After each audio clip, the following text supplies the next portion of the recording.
Puss in Boots. Once upon a time, there was an old miller.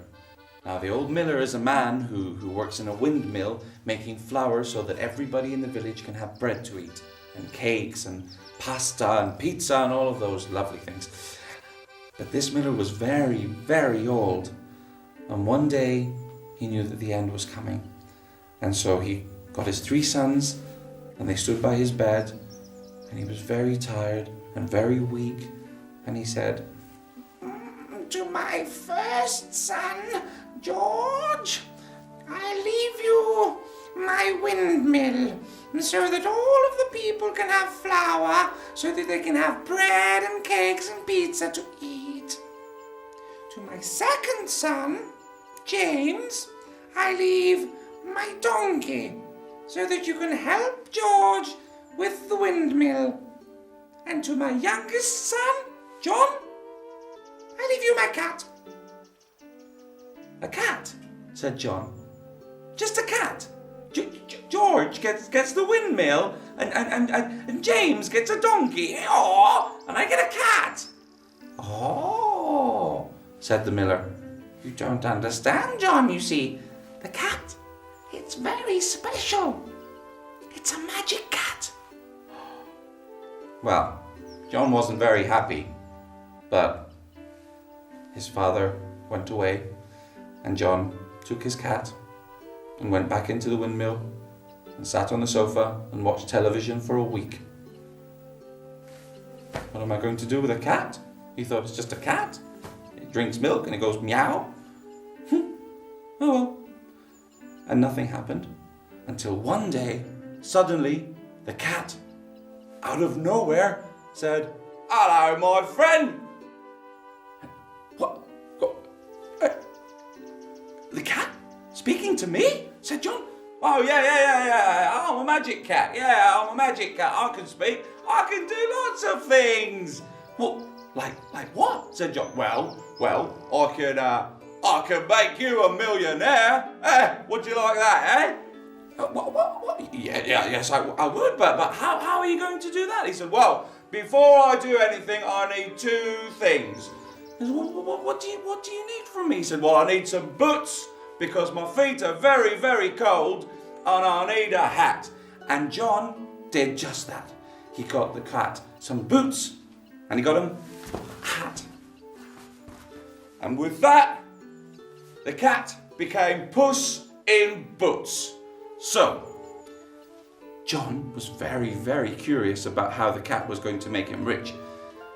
So he asked him what his plan was. And the cat said, "Well, you see, I happen to know, right, that there's a castle at the other side of the village, and that's where the king lives." And John said, "Yes, I know that's where the king lives. We take him bread every morning, but what do you think I can do?" He said, "Well, I happen to know that the king has a daughter who's a very beautiful princess. How'd you like that,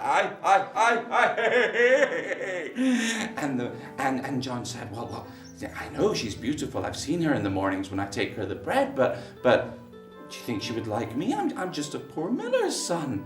He said, "Well, yeah, if you're just a poor miller's son, I don't think he'll like you very much. I don't think she'll like you very much. But I'm not going to tell him that you're a miller's son, am I?"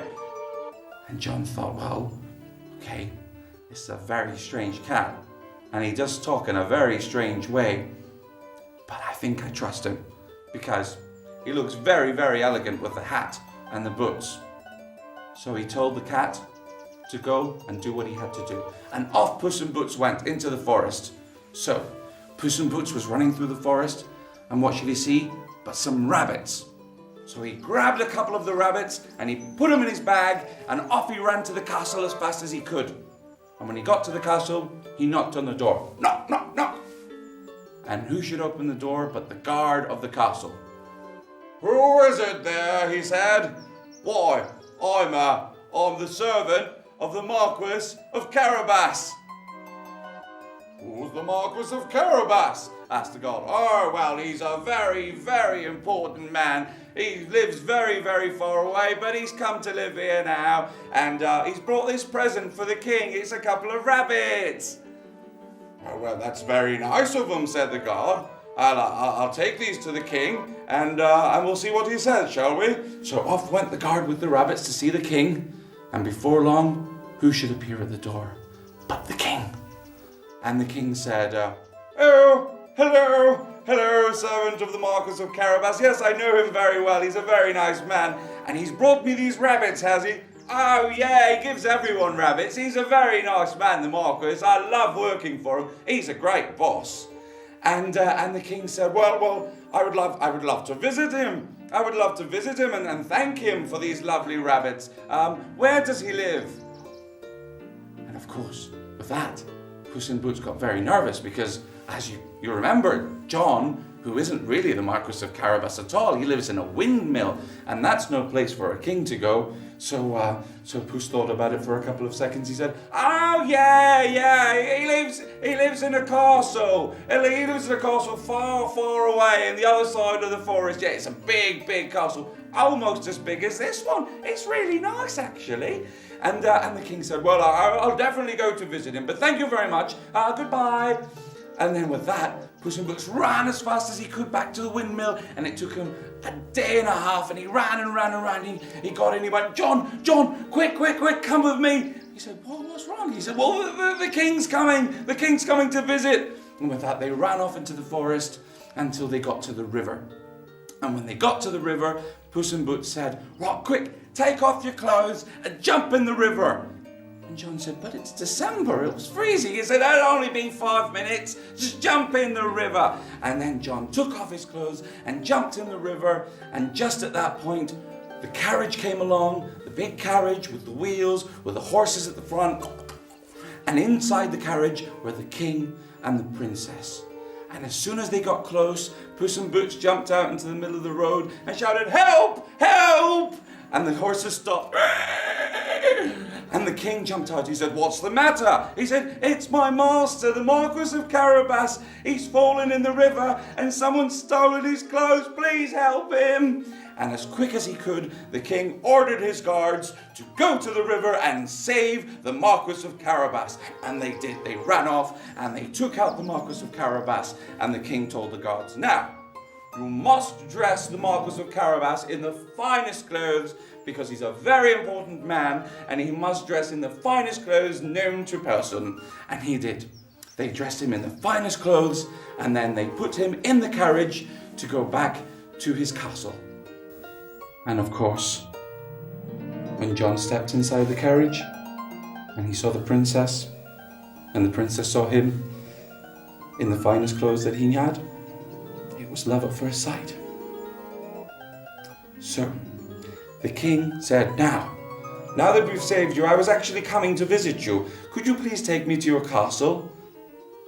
And John got very worried because he thought, "Well, I don't have a castle." So he said, I need to speak to my servant. Could I have 1 second, please?" And the king said, "Certainly, of course. What a polite young man."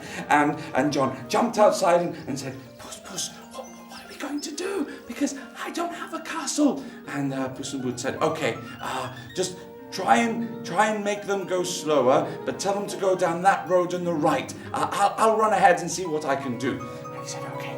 And then off Puss ran as quick as he could until he found a big castle at the end of the road. Now, Puss, who was a very, very clever cat, knew that inside the castle lived a big ogre. Do you know what an ogre is? It's a big, ugly man like that. Arr! And he's very scary, and he's not very nice to children. So we don't like ogres, do we? No.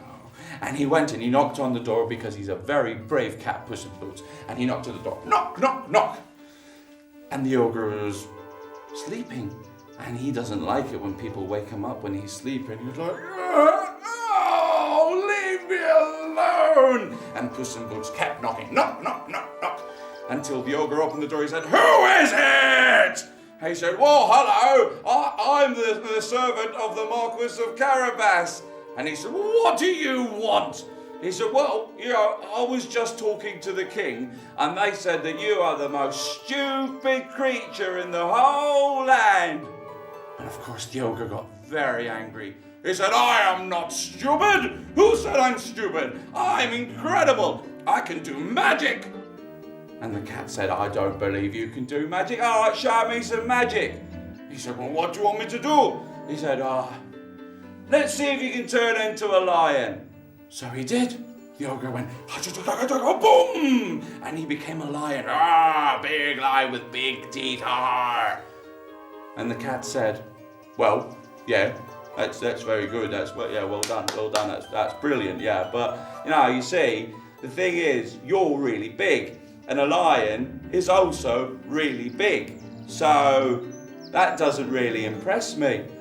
Why don't you become something very small, like a mouse? Now that's good. Yeah, if you can become a little squeaky mouse, that would be really good, that. So he did. Boom! And he became a little mouse. And as you know, and I know, cats like nothing more than to eat mice. And with that, Puss in Boots jumped on the ogre, who was a mouse, and ate him. And there was no more ogre. Now, what am I going to do with this big empty castle? Thought Puss in Boots. I'll give it to John. And just at that moment, the carriage arrived with John and the king and the princess. And the king was very, very impressed with the castle. And he said, Marquis of Carabas, I like your castle, I like your Puss in Boots, and I like you. And I think that you are the perfect person to marry my daughter. And he did. And the king and John and the princess and Puss in Boots lived happily ever after.